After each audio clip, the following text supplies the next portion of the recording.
case you missed it.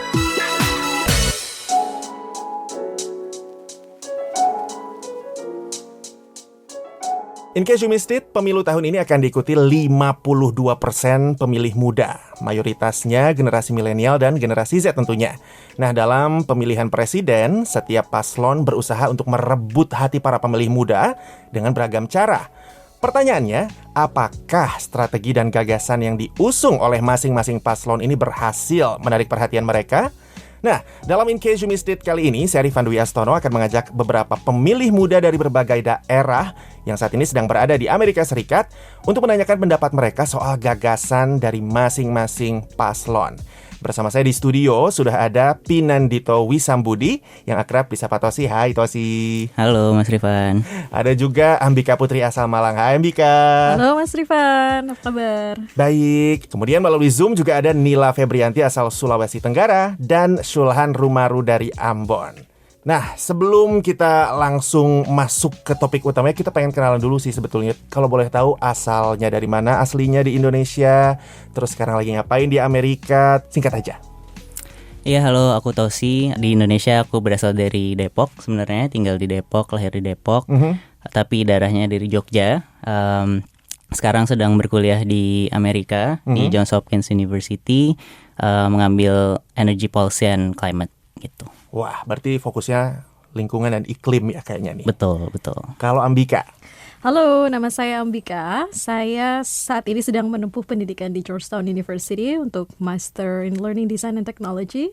Saya aslinya sebenarnya dari Sidoarjo, tapi sebelumnya domisili di Malang sebelum The Podcast ini. Oke, berarti yang satu dari sisi barat Pulau Jawa, Ambika dari sisi Jawa timur ya. Iya. Nah, kalau Nila dan juga Mas Shulhan? Nama lengkap saya Nila Febrianti. Asal saya dari Sulawesi Tenggara. Tepatnya itu di Kota Bau-Bau, biasanya dikenal dengan Pulau Buton. Saat ini saya melanjutkan studi di S2 George Washington University, jurusan Communication Management. Kalau saya, nama lengkapnya Shulhan Rumaru. Saya di Amerika kuliah S2 juga, jurusan yang sama dengan Nila, Communication Management, tapi sudah lulus tahun 2023 bulan Mei, terus melanjutkan magang kurang lebih mungkin 6 sampai 1 tahun di salah satu perusahaan di sini di Amerika. Terus sekarang juga kemarin juga baru lulus LPDP lagi dan melanjutkan studi juga di Amerika juga, tapi kemungkinan akan dimulai tahun depan. Pertanyaan pertama yang berhubungan dengan pemilu adalah aku pengen tahu nih, kalau buat kalian sendiri udah punya pilihan belum buat Pilpres tahun ini? Siapa dulu nih? Tosi dulu mungkin? Boleh, kalau aku sih masih menimbang sebenarnya sampai saat ini. Jadi aku mau lihat sampai akhir nanti kira-kira siapa yang paling cocok menurut aku sendiri gitu. Kalau Ambika? Kayaknya prinsip lu berjudil kali ya. Aku gak bisa sebut merek di sini. Tapi udah ada tentu pilihan? saja ada, tapi sama kayak Tosi, semuanya bisa berubah di detik-detik terakhir. Masih penuh dengan pertimbangan ya? Iya, 5 tahun sekali soalnya Mas. Jadi harus Benar. benar-benar berhati-hati banget nih. Setuju gitu. banget, ini mungkin yang banyak orang lupa juga kali ya, karena suara yang kita kasih ini ngaruhnya nggak cuma sehari itu aja, tapi juga 5 tahun sampai 5 tahun ke depan gitu ya. Betul. Kira-kira Iya. kita bakal hidup di bawah kebijakan kayak gimana, di bawah pemerintahan kayak apa, Betul. di Indonesia yang brandnya seperti apa juga di luar negeri gitu ya, di dunia internasional. Kalau Nila sama Mas Shulhan gimana? Kalau aku jujur belum, karena gimana ya, gelombang informasi yang kita dapat di sosial media tuh bikin apa ya Kak? Bikin aku bertanya-tanya, nggak mau juga terlihat apatis, tapi masih menimbang sih Kak sekarang. Apalagi kan aku sekarang ada di luar negeri, bukan di Indonesia. Jadi kita nggak bisa merasakan langsung bagaimana fenomena yang terjadi di Indonesia pada masa musim pemilu sekarang. Saya juga masih mempertimbangkan sebagai bagian dari pemilih rasional, publik atentif yang cenderung mempertimbangkan track record, visi misi, kemudian apa yang menjadi narasi dalam kampanye setiap capres cawapres. Itu akan saya pertimbangkan sampai titik akhir pemilihan, minimal sebelum masuk uh, box pemilihan gitu ya. Tapi kalau dari kalian sendiri, apa sih yang jadi kualitas yang kalian cari dari sosok seorang pemimpin bangsa gitu, dari seorang presiden? Ambika apa nih? Sebagai seorang pemimpin tentunya tidak hanya mempunyai kualitas yang secara beliau itu aware dengan apa yang terjadi di rumahnya sendiri, tapi juga beliau harus aware sedang apa yang terjadi di luar sana. Terus terang misalkan kalau 5 tahun yang lalu nih ya, kalau misalnya saya ada di Indo, kemudian mungkin saya hanya aware ada situasi yang di rumah saya aja tuh. Ternyata ketika kita menjadi pemilih di luar, dinamikanya lumayan berbeda nih ya gitu. Ternyata di luar sini kita bisa melihat dari jauh apa sih sebenarnya yang dibutuhkan. Seringkali ketika kita di dalam, kita tidak paham banyak sekali kadang isu-isu yang dipertontonkan kepada kita itu sebenarnya kurang sebegitu urgent. Harusnya kita misalkan ngomongin masalah, oh sekarang udah krisis, oh sekarang di luar sana pendidikan udah sedemikian. Isu-isu itulah sebenarnya harus dijadikan patokan utama dari calon-calon presiden ini yang benar-benar harus solutif. Nggak hanya kayak misalkan pemberantasan korupsi, technicality-nya apa nih gitu. Bukan cuma lip service, cuma bilang saya akan memberantas korupsi gitu. Karena ya. kalau di sini kita jadi lihat kayak ternyata semua politisi sama ya di mana-mana negara. Gak ada pembedanya ya? Gak ada bedanya. Jadi harapannya kalau di Indo, karena kita memang menangani negara dengan lebih dari 14.000 pulau dengan berbagai macam kebutuhan yang berbeda di masing-masing wilayahnya. Jadi saya harap apapun yang akan dilakukan oleh yang terpilih sama akan memberikan manfaat yang tidak kalah pentingnya untuk setiap masyarakat dimanapun itu, nggak cuma tersentralisasi di wilayah Jawa tapi juga di luar Jawa dan di lain-lain sama-sama bermanfaat di luar. Oke. Soal isunya nanti kita bakal singgung. Kalau Tosi sendiri apa nih sosok presiden itu seperti apa yang dicari kualitasnya? Saya setuju sama apa yang Mbak Ambika sampaikan tadi, yang mengerti masalah dalam negeri dan juga luar negeri. Tapi kalau untuk saya, justru yang paling penting itu satu, pola pikir menurutku. Karena presiden nanti itu akan punya wewenang untuk mengambil banyak keputusan-keputusan yang krusial untuk Indonesia gitu. Jadi pola pikir itu menjadi hal yang paling penting untukku. Pola pikir kayak gimana nih? Pola pikir dia gimana nanti mengambil sebuah kebijakan gitu. Jadi di balik pola pikir itu kan mereka punya ide-ide dan juga program-program yang mereka tawarkan gitu untuk menjawab suatu permasalahan gitu. Jadi menurutku itu sangat penting sebagai parameter presiden kita nanti gitu. Oke, pola pikir dari Tosi, dari Ambika tadi soal bagaimana ia melihat isu dari dalam dan juga dari luar ya. Iya, punya wawasan. Oke. Punya. Kalau Mas Ulhan, kualitas seperti apa nih yang dicari dari sosok seorang presiden? Sebenarnya untuk mencari pemimpin bangsa itu kan sudah jelas standarnya ya. Kita mencari pemimpin yang jiwa leadership-nya udah terlihat. Nah, gimana caranya? Pertama kita bisa cari tahu dari rekam jejak mereka, baik itu dalam kinerja-kinerja politik ataupun kinerja mereka di ruang-ruang publik. Terus kemudian selain jiwa leadership, saya juga ingin mencari tahu bagaimana relasi mereka dengan publik. Apakah mereka juga cukup banyak konflik dengan publik atau justru malah menjadi orang yang begitu dielu-elukan atau dicintai oleh publik begitu. Nah, yang ketiga tentu saja penjabaran program-program dan kinerja mereka ke depan terkait dengan Indonesia, yang saya harap sih mereka bisa mengantarkan Indonesia keluar dari jebakan negara menengah begitu kira-kira untuk menjadi salah satu negara maju. Nila? Apa ya Kak? Kalau aku pribadi sebenarnya lihat dari gimana pola pikirnya ya. Kira-kira sebagai Gen Z, aku di sini posisi sebagai Gen Z ya. Aku bisa memahami nggak pola pikirnya, bisa nggak program-program kerja yang dibuat itu menyesuaikan dengan kebutuhan kita. Apalagi kan Kak nanti di 2045 kan kita akan mengalami bonus demografi, which is di sana generasi yang ada yang dari kita ini, kita nanti akan menjadi sumber daya manusia yang akan produktif. Sementara kan kalau aku lihat di daerah aku sendiri, which is my hometown, itu apa ya Kak, kualitas dari segi pendidikan, kemudian kebijakan publik yang ada di sana, itu masih belum terlaksana dengan baik. Implementasinya sih tidak seperti di daerah Pulau Jawa, karena aku kan kuliah S1 di Jawa, tapi asal aku dari kota Bau-Bau.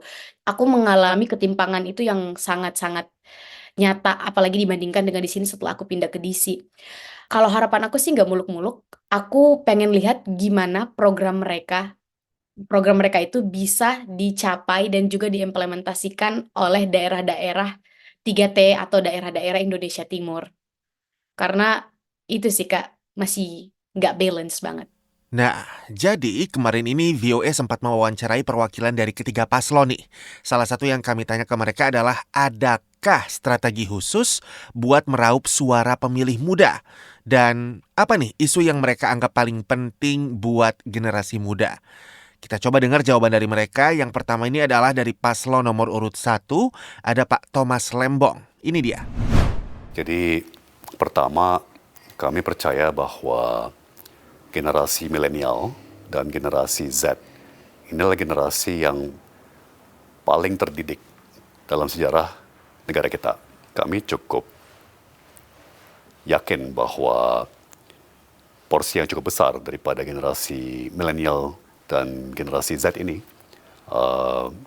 secara alamiah, ya, secara natural akan tertarik kepada pendekatan kami di dalam kampanye, ya, yang berorientasi pada gagasan, pada ide, pada imajinasi, ya kan? Saya kira isu utama bagi pemilih muda saat ini adalah lapangan kerja. Ya.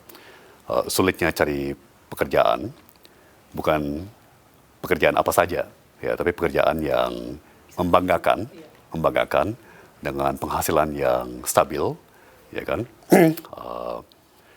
Dengan jadwal kerja yang juga stabil. Ya. Nah, Pak Tom Lembong ini adalah co-captain Tim Nasional Pemenangan atau TNP Anies Mohaimin. Sekarang kita dengerin jawaban dari perwakilan paslon nomor 02, yaitu yang diwakili oleh Rahayu Saraswati. Dia adalah juru bicara dari Tim Kampanye Nasional Prabowo Gibran. Ini dia jawabannya. Jadi gemoy itu bukan muncul dari TKN, ya, waktu itu pun juga TKN belum ada. Tetapi dari masyarakat, dari anak-anak muda yang memberikan julukan itu kepada Pak Prabowo. Sehingga itu kita angkat dan kita jadikan bagian dari strategi untuk pemenangan Prabowo Gibran. Tentunya kita terus menyampaikan juga politik yang damai, politik yang santun. Salah satu program yang kita sering kali sebut adalah tentunya dukungan untuk milenial, yaitu untuk startup dan juga kredit modal usaha, terutama untuk anak-anak muda yang ada di UMKM. Jadi salah satunya adalah pinjaman ultramikro yang ada di bank saat ini, yang dimana kita bisa memberikan pinjaman modal sampai 25 juta rupiah dengan 0% bunganya. Jadi betul-betul keberpihakan Prabowo Gibran untuk meningkatkan entrepreneurship, startup, kewirausahaan, penciptaan lapangan pekerjaan. Karena itu selalu yang digaungkan oleh anak-anak muda adalah lapangan pekerjaan. Itu dari paslon nomor 02. Sekarang kita langsung ke paslon nomor 03. Ini jawaban yang diberikan oleh Pak Andika Perkasa. Dia adalah Wakil Ketua Tim Pemenangan Nasional Ganjar Mahfud. Ini dia.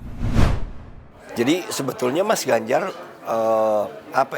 berusaha untuk menjadi dirinya sendiri. Karena ada survei sebetulnya di kalangan Gen Z milenial beberapa bulan lalu, mereka justru mengutamakan nilai-nilai, salah satunya kejujuran. Survei juga mengatakan beberapa bulan lalu bahwa kalangan muda ini yang ada di kepalanya atau concern mereka adalah bagaimana mereka nanti kerja. Apakah ada pekerjaan buat mereka? Itu adalah agenda yang menurut saya terpenting buat anak-anak muda. Dan justru itulah Mas Ganjar berusaha memastikan bahwa pertumbuhan ini harus 7%. Nah, pertumbuhan 7% hanya bisa dicapai macam-macam. Misalnya dengan datangnya investasi dari luar yang memang potensinya besar. Oke, itu dia jawaban dari Andika Perkasa. Dan itu ketiga perwakilan dari masing-masing paslon. Yang tadi ada fokus strateginya adalah mengusung kejujuran. Terus ada juga yang mengusung kampanye damai gitu, pemilu damai. Walaupun ada gimmick gemoynya di situ. Terus yang satu lagi adalah bahwa strateginya adalah kampanye yang berorientasi pada gagasan. Makanya mereka bikin sesi town hall dan lain sebagainya. Ternyata tapi isu-isu yang diangkat kurang lebih mirip-mirip ya. Soal lapangan kerja, soal permodalan kerja gitu-gitu ya. Apa nih tanggapan kalian terhadap jawaban dari ketiga tim kampanye ini? Mungkin dari siapa dulu nih? Mau Tosi dulu, mau Ambika dulu? Tosi, silakan. Iya, kalau menurut aku bener tadi kata Mas Rifan, sebenarnya isu yang diambil dari ketiga pasangan calon ini mirip-mirip gitu kan.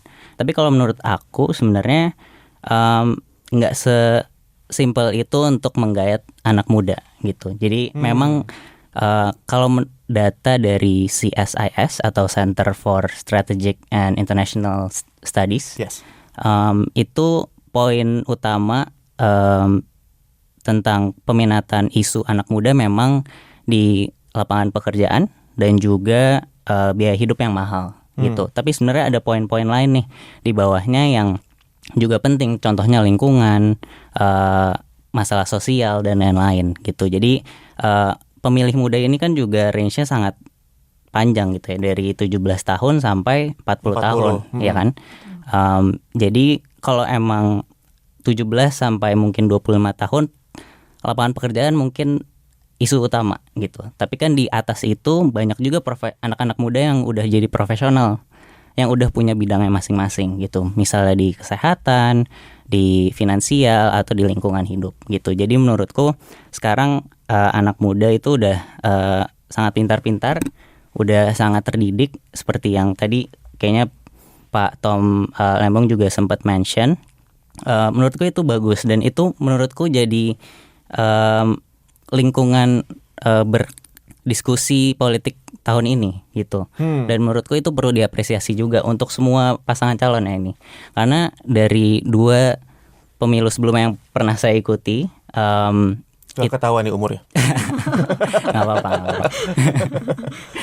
Dari pemilu 2 pemilu sebelumnya, pembahasan gagasan itu nggak sedalam tahun ini.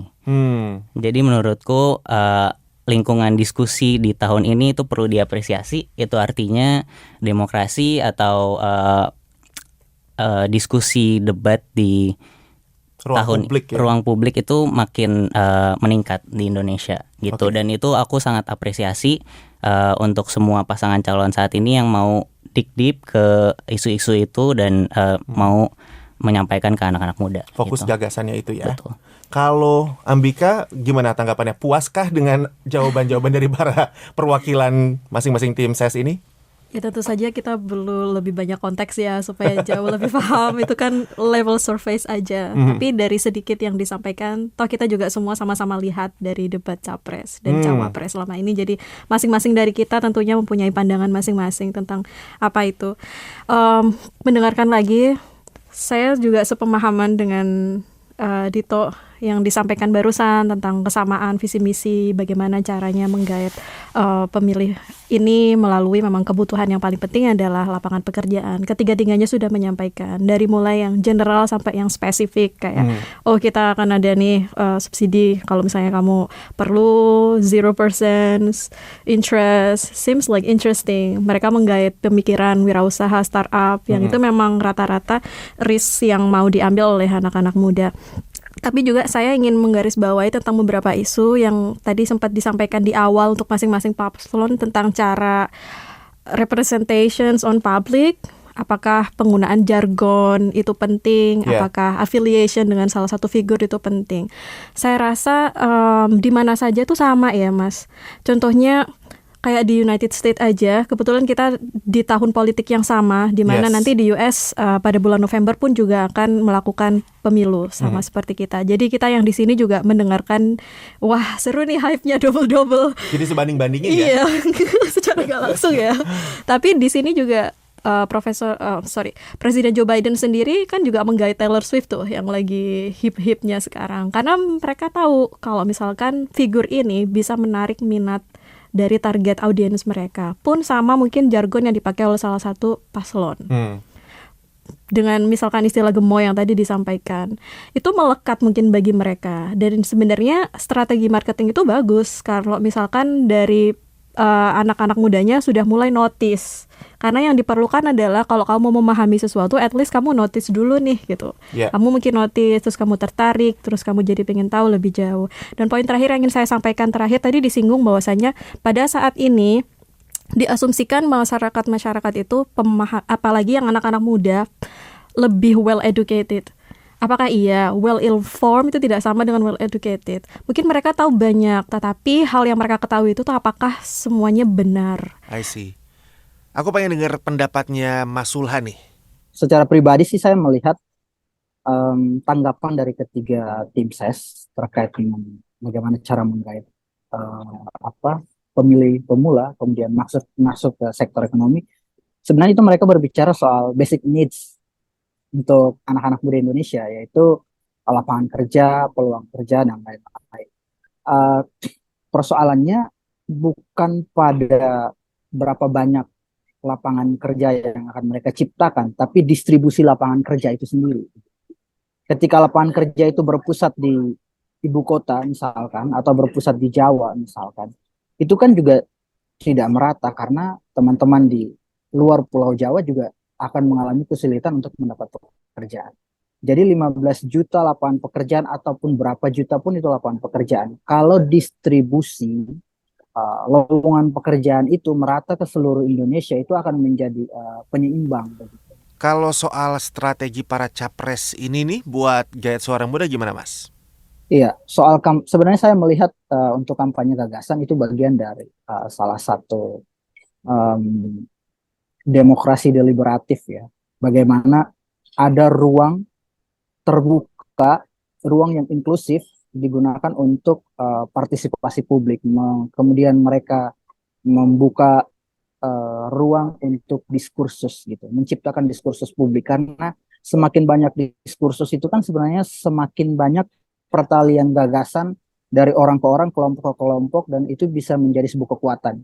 Kalau diskursusnya sudah sama, kira-kira nanti arah pembangunannya juga bisa sama. Narasi yang akan dibangun juga bisa sama begitu. Kalau misalkan untuk dari tadi apa Mas? Yang Kampanye gagasan ya. Kampanye gagasan begitu.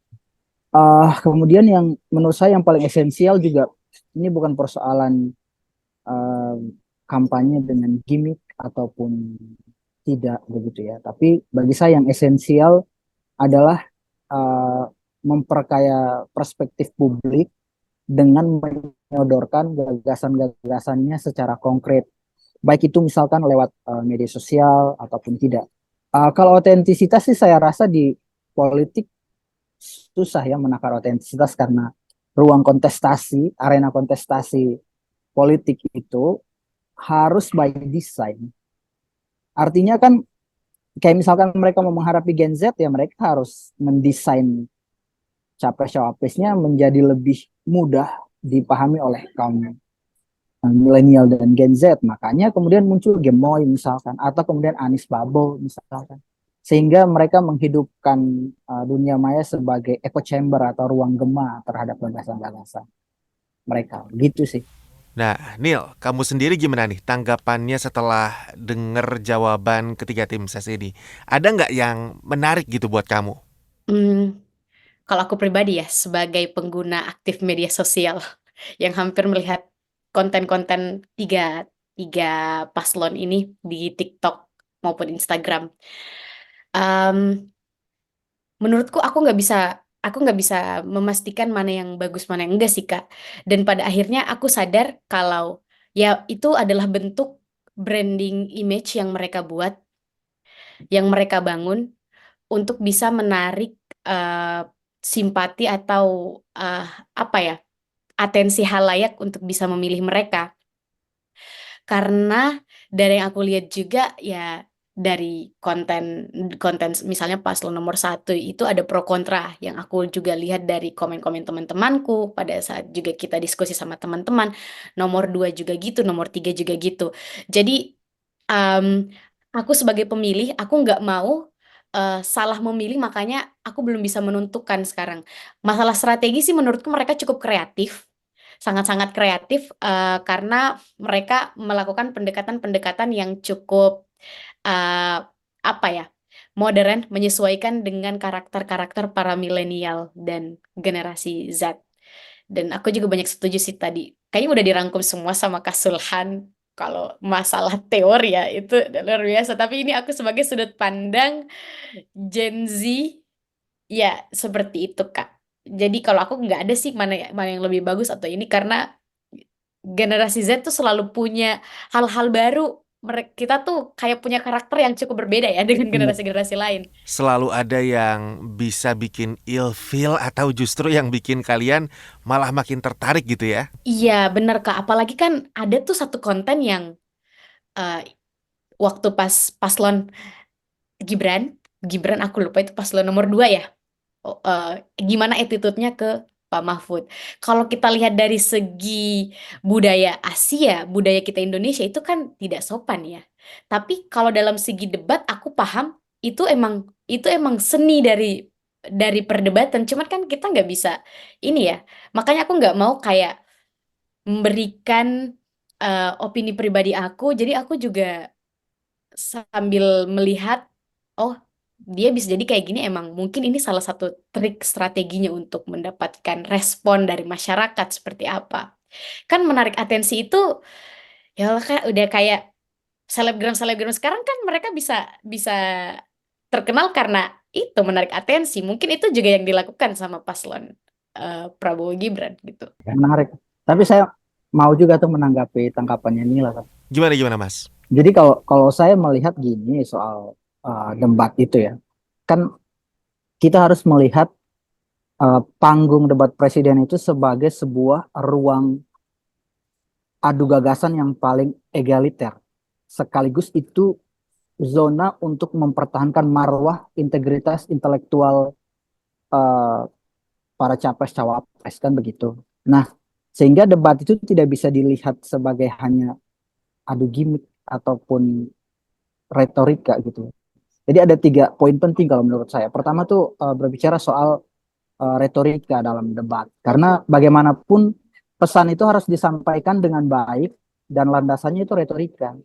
Kalau misalkan retorikanya lemah, saya khawatir pesan itu justru tidak tersampaikan. Walhasil nanti kemudian terjadi misalkan sanggahan-sanggahan ataupun juga klarifikasi lagi dari tim ses yang lain di luar debat itu sendiri. Karena tidak clear-nya pesan yang disampaikan ketika debat. Terus kemudian yang kedua ini bicara soal esensi. Esensi ini kan kemarin kita bicara misalkan kalau debat itu kita bertanya sesuatu yang esensial, yang kalaupun kita menggunakan singkatan atau akronim, kita perlu memberikan gambaran, background bahwa apa yang jadi pertanyaan kita itu dimengerti begitu kan. Sehingga nanti ada debat dan dialog di dalam forum itu, sehingga itu menjadi hidup dan masyarakat menjadi tahu dan tidak terjebak pada sesuatu yang justru merusak citra debat yang terhormat. Karena panggung debat terhormat di Indonesia itu sebenarnya satu-satunya menurut saya ya debat capres-cawapres gitu. Ini panggung kehormatan yang tertinggi di Indonesia gitu, dan itu harus juga dihadirkan secara terhormat gitu. Nah, yang terakhir menurut saya manajemen forum. Manajemen forum tuh kayak misalkan para capres-cawapres harus misalkan pandai-pandai mengatur emosi di dalam debat itu gitu. Kalau buat kalian sendiri nih, sebagai pemilih-pemilih muda, saya juga masih pemilih muda loh pendengar. Pengen dapat pengakuan.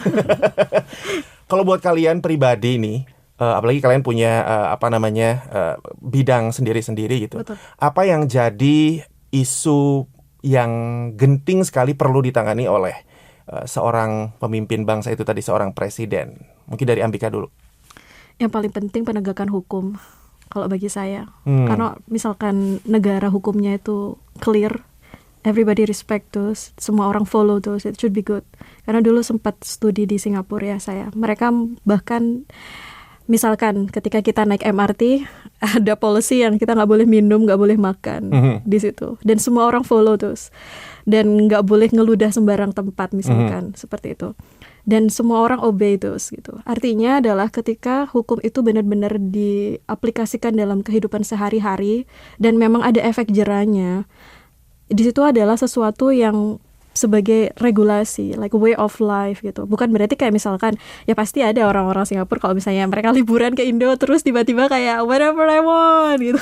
Karena wah aku tidak ada di lingkungan yang seperti di kampung halaman nih, bisa lebih under bebas. pressure mereka, jadi mereka sembarang aja. Jadi saya rasa yang paling penting itu adalah penegakan hukum, Mas. Oke. Hukum yang benar-benar tidak pandang bulu, hukum yang benar-benar meregulasi kehidupan, dan hukum yang benar-benar bisa kita aplikasikan dalam kehidupan sehari-hari gitu. Karena kalau Oke. saya rasa kita punya pondasi hukum yang jelas, berarti apapun tidak akan ada yang namanya kayak persepsi, asumsi. Karena selama ini kita selalu memandang kayak, oh ini udah biasa sih gitu. Oh ini akhirnya korupsi dan lain-lain itu kayak ya udah sih, ya emang dihukum kayak apa gitu. Nggak ada rasa takut, tidak ada rasa untuk respect dalam apa yang mereka lakukan.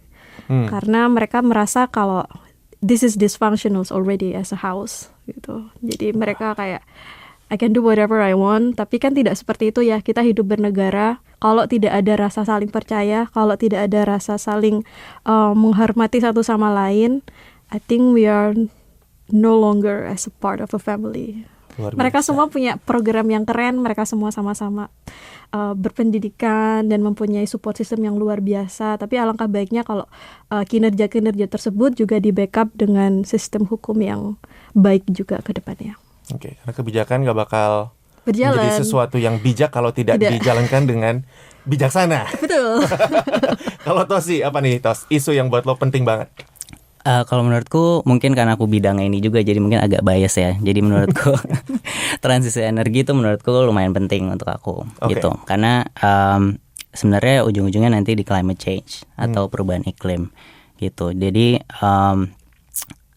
banyak pasangan calon sekarang ini masang pertumbuhan ekonominya di angka yang lumayan tinggi-tinggi gitu.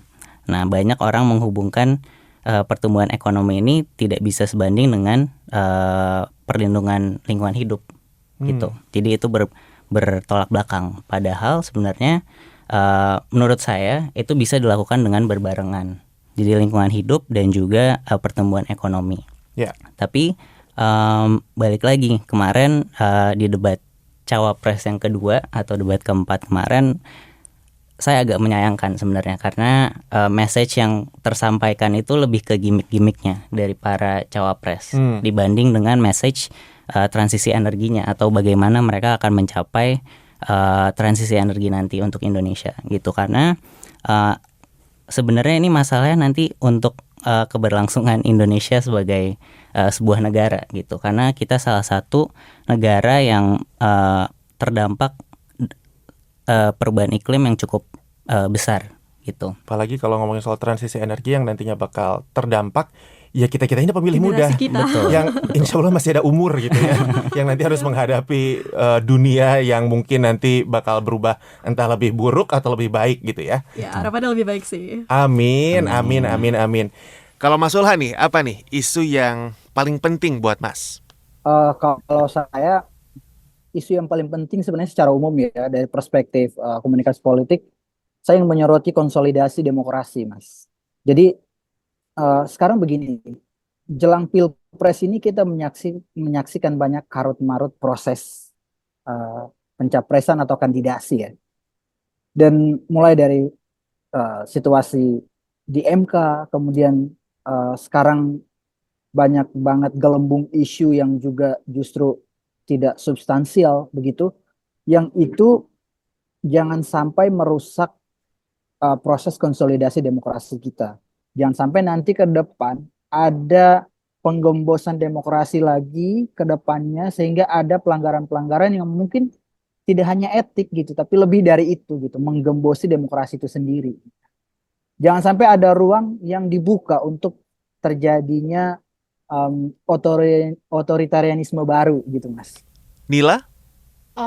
Kalau menurut aku balik seperti pernyataan aku sebelumnya, Kak. Itu sih pemerataan kualitas pendidikan, pemerataan sistem informasi. Karena aku kuliah di ilmu komunikasi, aku akhirnya sadar adanya ketimpangan-ketimpangan orang-orang dalam mengolah sebuah informasi. Apalagi orang-orang di daerah Indonesia Timur tanpa tanpa menyudutkan pihak manapun atau menjelekkan daerah saya sendiri, tapi itu yang terjadi, Kak. Dan itu sangat jelas, Kak, kayak adanya peraturan-peraturan baru misalnya dari pemerintah. Itu belum bisa tersampaikan dengan jelas, dengan clarity yang baik. Itu tidak bisa sampai ke orang-orang yang ada di daerah-daerah, ya daerah asal saya khususnya. Terkhusus untuk orang-orang yang ada di yang tingkat dan atau status pendidikannya tuh masih middle ke bawah lah, Kak. Iya, itu kan masih susah sekali ya. Jadi kalau harapan aku sih em, bisa tersebarnya informasi dengan jelas dan juga mudah dipahami oleh orang-orang dimanapun, Kak, mau itu di Jawa atau di Papua atau di Sulawesi Tenggara, mereka tuh punya satu pemahaman yang sama. Dan aku merasa hal itu yang sampai sekarang sih belum bisa dilakukan dengan baik. Even though aku tahu pemerintah sudah berusaha, mereka memberikan pelatihan, orang dari pelosok datang ke Jakarta untuk mengikuti pelatihan, tapi hasilnya ya tetap selalu ada ketimpangan. Dan aku sangat merasakan itu, Kak. Kayak kenapa di Jakarta, sistem di Jakarta itu beda dengan cara orang memahaminya dengan yang ada di Bau-Bau. Ini berarti ada yang salah di sini. Singkat aja, harapan kalian untuk pemilu Indonesia tahun ini apa nih, Tosi? Harapanku pemilunya berjalan dengan lancar, aman, dan semua demokrasi bisa berjalan dengan lancar juga. Terlepas siapa yang terpilih nanti, aku cuma harap demokrasi berjalan dengan sebagaimana mestinya, tidak ada intervensi dari mana-mana. Udah sih, itu aja menurutku. Siapapun kalian nanti yang memimpin, jalanilah amanah yang semoga amanah yang mereka emban nanti bisa benar-benar sesuai dengan apa yang dijanjikan. Tidak hanya omongan dan tetap sama pro rakyat dan sesuai dengan aturan-aturan yang ada seperti tadi yang diucapkan Kak Sulhan juga. Semoga demokrasi itu tetap terjalan dan peraturan tetap dilaksanakan dengan baik. Gitu sih dari aku. Kalau saya harapannya siapapun yang nanti akan terpilih sebagai presiden, yang pertama tetap memperkuat konsolidasi demokrasi, kemudian yang kedua membuat kebijakan publik yang pro rakyat, dan kalau bisa kebijakan publik itu dibuat juga melibatkan publik, minimal diskursus itu ada sebelum kebijakan itu ketok palu, begitu kira-kira. Jangan sampai sebuah kebijakan ketok palu baru kemudian diskursus belakangan. Tidak ada efek apapun. Jadi harus diskursus publik dulu, kemudian baru dibuat sebuah kebijakan, dirancang naskah akademiknya dan lain-lain, baru kemudian menjadi kebijakan. Jangan dibalik begitu. Kemudian yang ketiga, keterbukaan informasi, transparansi terhadap informasi yang tadi Nila bilang, akses informasi itu harus dibuka selebar-lebarnya, karena hanya dengan orang mampu mengakses informasi, mereka mampu mengakses perubahan. Kira-kira gitu. Kalau saya mau kasih satu fun fact. Betapa berharganya vote kita, karena di US sistemnya beda. Kayak you have representative gitu, bukan direct vote. Dan ternyata di Nigeria yang tahun lalu juga melakukan suatu elections, orang-orang yang di luar negeri tidak punya hak untuk ngevote. Dan kita sebagai warga Indonesia, dimanapun kita berada, kita mempunyai hak yang sama, bahwasannya suara kita itu penting, bahwasannya suara kita itu akan menentukan nasib dari kita juga ke depannya. Jadi don't forget to vote. Don't forget to vote ya. Thank you banget buat Nila, buat Mas Sulhan, Buat Tosi, buat Terima Ambika. kasih banyak. Makasih Terima kasih, banyak, Mas seru Irfan. banget kita obrolan di In Case You Missed It kali ini. Nanti kita ngobrol-ngobrol lagi ya, mungkin topik yang berbeda. Oke, siap. Pendengar, demikian In Case You Missed It kali ini. Simak obrolan lainnya dalam podcast In Case You Missed It di platform podcast langganan Anda. Sampai jumpa.